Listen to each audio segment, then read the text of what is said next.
सुप्रभात बच्चों। आज हम कक्षा 6 के इतिहास विषय का पाठ 1 क्या, कब, कहाँ और कैसे का पहला प्रकरण अतीत के बारे में हम क्या जान सकते हैं, कैसे जान सकते हैं, इसके बारे में पढ़ेंगे। तो चलिए करते हैं पाठ को शुरू। अध्याय 1 क्या, कब, कहाँ और कैसे। रसीदा का सवाल। रसीदा बैठी अखबार पढ़ रही थी। अचानक उसकी निगाह एक सुर्खी पर पड़ी। सुर्खी का मतलब होता है मुख्य समाचार यानी हेडलाइन। तो वो अखबार पढ़ रही थी और अचानक से उसकी नज़र है वो एक हेडलाइन पर पड़ी और वो हेडलाइन थी 100 साल पहले। वह सोचने लगी कि यह कोई कैसे जान सकता है कि इतने वर्षों पहले क्या हुआ था। तो ये हम कैसे पता लगा सकते हैं? यह जानने के लिए कि कल क्या हुआ था। तुम रेडियो सुन सकते हो, टेलीविज़न देख सकते हो या फिर अखबार पढ़ सकते हो। साथ ही यह जानने के लिए कि पिछले साल क्या हुआ था, तुम किसी ऐसे व्यक्ति से बात कर सकते हो जिसे उस समय की स्मृति हो, यानी उसे याद हो कि एक साल पहले क्या हुआ था। लेकिन बहुत साल पहले क्या हुआ, लगभग 100 सालों पहले क्या हुआ था, यह कैसे जाना जा सकता है। तो अतीत के बारे में हम और क्या क्या जान सकते हैं, कैसे जान सकते हैं।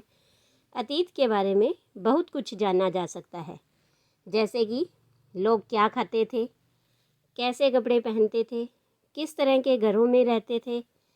हम आखेटक होता है जो शिकार करते हैं, शिकारियों को आखेटक कहा जाता है।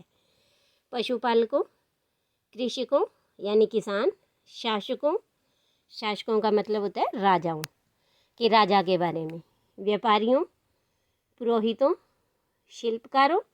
आप शिल्पकार होते हैं जैसे सुनार, लोहार, जो इस तरह से शिल्प की काम कर, मूर्तियाँ बनाना आदि, इस तरह से। कलाकारों, संगीतकारों या फिर वैज्ञानिकों के जीवन के बारे में जानकारियाँ हासिल कर सकते हैं। यही नहीं, हम यह भी पता कर सकते हैं कि उस समय बच्चे कौन से खेल खेलते थे, कौन सी कहानियाँ सुना करते थे, कौन से नाटक देखा करते थे या फिर कौन कौन से गीत गाते थे। तो अतीत में बहुत कुछ है जानने के लिए कि अतीत के बारे में हम बहुत कुछ जान सकते हैं। लोग कहाँ रहते थे। मानचित्र 1 पृष्ठ 2 में नर्मदा नदी का पता लगाओ। तो देखो बच्चों कि सबसे पहले हम ये मानचित्र देखते हैं और इसमें हमें देखनी है कि नर्मदा नदी कहाँ है।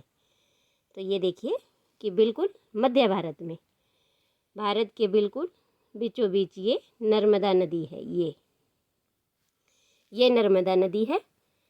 तो इसके बाद हम देखते हैं पाठ को दोबारा आगे से कि नर्मदा नदी का पता लगाओ। कई लाख वर्ष पहले से लोग इस नदी के तट पर रह रहे हैं। यहाँ रहने वाले आरंभिक लोगों में से कुछ कुशल संग्राहक थे। संग्राहक किन्हें कहते हैं कि ऐसे व्यक्ति जो अपने भोजन के लिए जड़ों को, फलों को, जंगल से जो भी उत्पाद उन्हें मिलता है उन्हें वो इकट्ठा करते हैं और उन्हीं का ही वो भोजन के रूप में उपयोग करते हैं। उन लोगों को संग्राहक कहते हैं।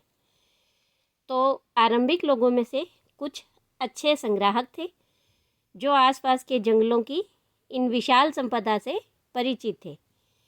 वे लोग अपने भोजन के लिए जड़ों, फलों और जंगल के अन्य उत्पादों का यहीं से संग्रह किया करते थे और वे जानवरों का आखेट यानी शिकार भी करते थे। तो ये लोग क्या करते थे कि संग्राहक थे, अच्छे संग्राहक थे और अच्छे शिकारी भी थे, आखेटक भी थे। अब आप उत्तर पश्चिम की सुलेमान और किरथर की पहाड़ियों का पता लगाओ। तो देखो बच्चों, अभी हमने जो मानचित्र देखा इसमें हमने देखा नर्मदा नदी। अब हमें देखना है सुलेमान और किरथर की पहाड़ियाँ और उत्तर पश्चिम दिशा में। तो ये देखो बच्चों कि ये उत्तर दिशा है और ये दक्षिण है, ये पूर्व दिशा है और ये पश्चिम। तो इनके उत्तर और पश्चिम के मध्य की जो दिशा है वो उत्तर पश्चिम दिशा कहलाती है। तो यहाँ पर देखिए कि ये रही सुलेमान और किरथर की पहाड़ियाँ। तो इनके जो आसपास का जो ये इलाका है यहाँ की बात कर रहे हैं। अब नर्मदा के बाद हम उत्तर पश्चिम में सुलेमान और किरथर की पहाड़ियों के बारे में पढ़ेंगे। तो इसी क्षेत्र में कुछ ऐसे स्थान हैं जहाँ लगभग 8000 साल पहले स्त्री और पुरुषों ने सबसे पहले गेहूँ और जौ जैसी फसलों को उपजाना आरंभ किया था। कितने साल पहले? 8000 साल पहले। और कौन सी फसलें?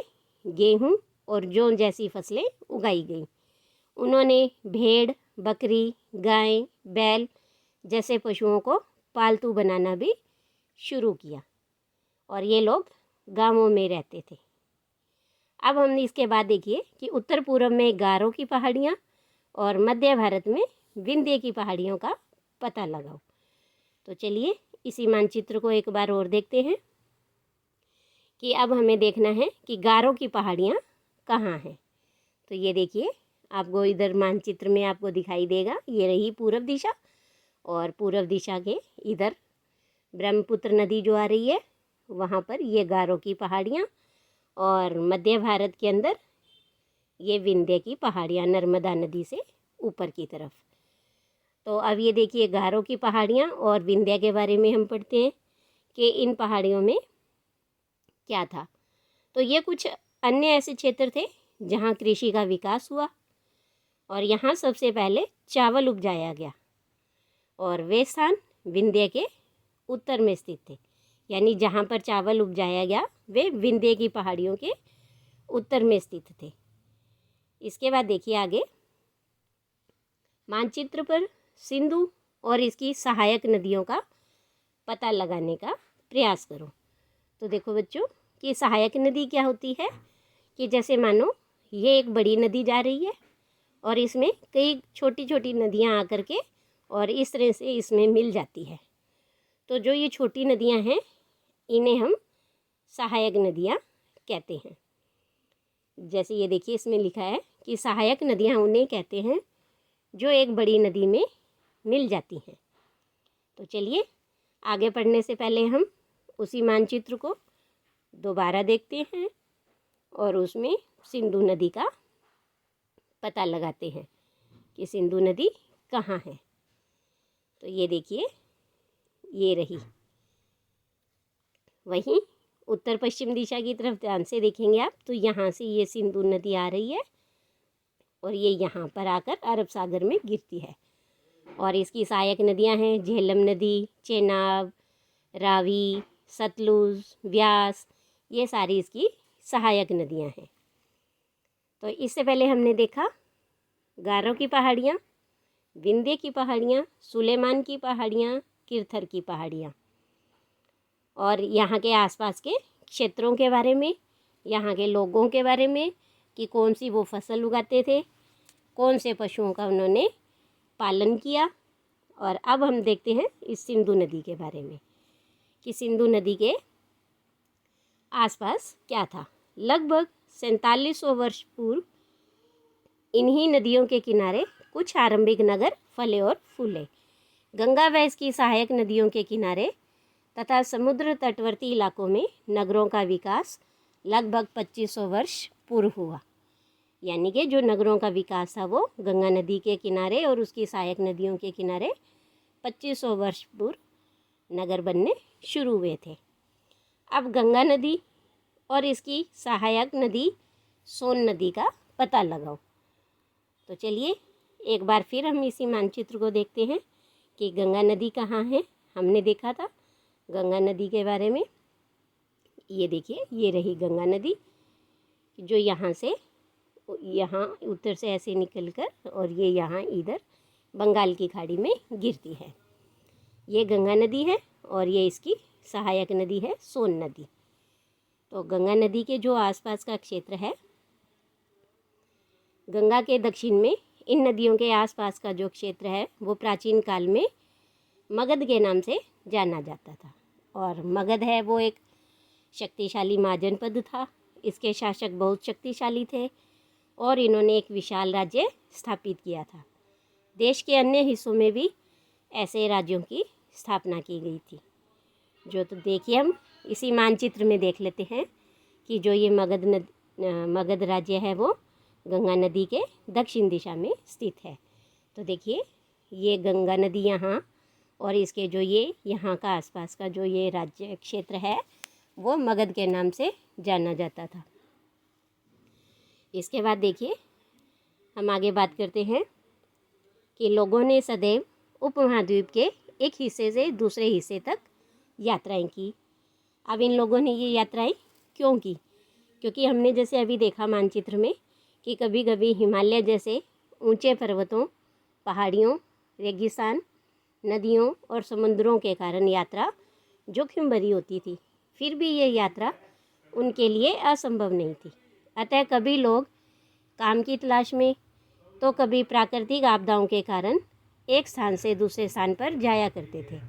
कभी कभी सेनाएं दूसरे क्षेत्रों पर विजय हासिल करने के लिए जाती थी। इसके अलावा व्यापारी भी कभी काफिले में तो कभी जहाज़ों में अपने साथ मूल्यवान वस्तुएं लेकर एक स्थान से दूसरे स्थान पर जाते रहते थे। धार्मिक गुरु लोगों को शिक्षा देने और सलाह देते हुए एक गांव से दूसरे गांव तथा एक कस्बे से दूसरे कस्बे जाया करते थे। कुछ लोग नए और रोचक स्थानों को खोजने की चाह में भी उत्सुकतावश यात्राएं किया करते थे और इन सभी यात्राओं से लोगों के एक दूसरे के विचारों को जानने का अवसर भी मिलता था। तो देखा कि इस तरह से पहले के लोग हैं वो यात्राएं करते थे। कोई व्यापार के लिए करता था, कोई धर्म की शिक्षा देने के लिए करते थे। कभी कभी लोग हैं जो दूसरे क्षेत्र पर विजय हासिल करने के लिए भी यात्राएं किया करते थे। और इन यात्राओं से क्या है कि लोगों को एक दूसरे के विचारों को जानने का भी अवसर मिलता था। तो जो आज लोग हैं वो यात्राएं क्यों करते हैं? तो देखिए कि एक बार फिर से मानचित्र 1 को देखिए कि पहाड़ियाँ, पर्वत और समुद्र इस उपमहाद्वीप की प्राकृतिक सीमा का निर्माण करते हैं। जैसा कि हमने मानचित्र में देखा, हालांकि लोगों के लिए इन सीमाओं को पार करना आसान नहीं था। जिन्होंने ऐसा चाहा वे ऐसा कर सके। वे पर्वतों की ऊंचाइयों को छू सके तथा गहरे समुद्रों को पार कर सके। और उपमहाद्वीप के बाहर से भी कुछ लोग यहाँ आए और यहीं बस गए। लोगों के इस आवागमन ने हमारी सांस्कृतिक परंपराओं को और भी समृद्ध किया। कई सौ वर्षों से लोग पत्थर को तराशने, संगीत रचने और यहाँ तक कि भोजन बनाने के नए तरीकों के बारे में एक दूसरे के विचारों को अपनाते रहे हैं। तो देखो बच्चों, यहाँ एक शब्द आया है उपमहाद्वीप, कि उपमहाद्वीप किसे कहते हैं। तो देखिए कि सबसे पहले हम ये इसी मानचित्र को दोबारा देखते हैं।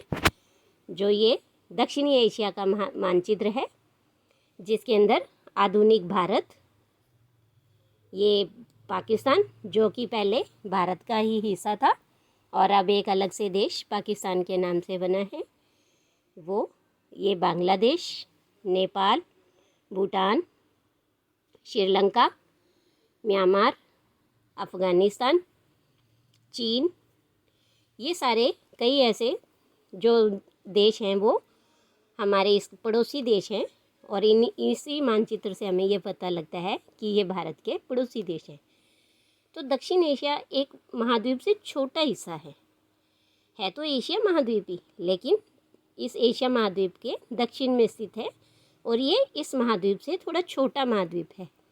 लेकिन इसकी विशालता और बाकी एशिया से, जैसे यहाँ है 3 तरफ इसके समुद्र है, यहाँ ये सारी पहाड़ियाँ हैं, पर्वत हैं, तो इनसे ये क्या है, बाकी एशिया से ये अलग है, उससे बटा हुआ है और इसीलिए इसे उपमहाद्वीप कहा जाता है।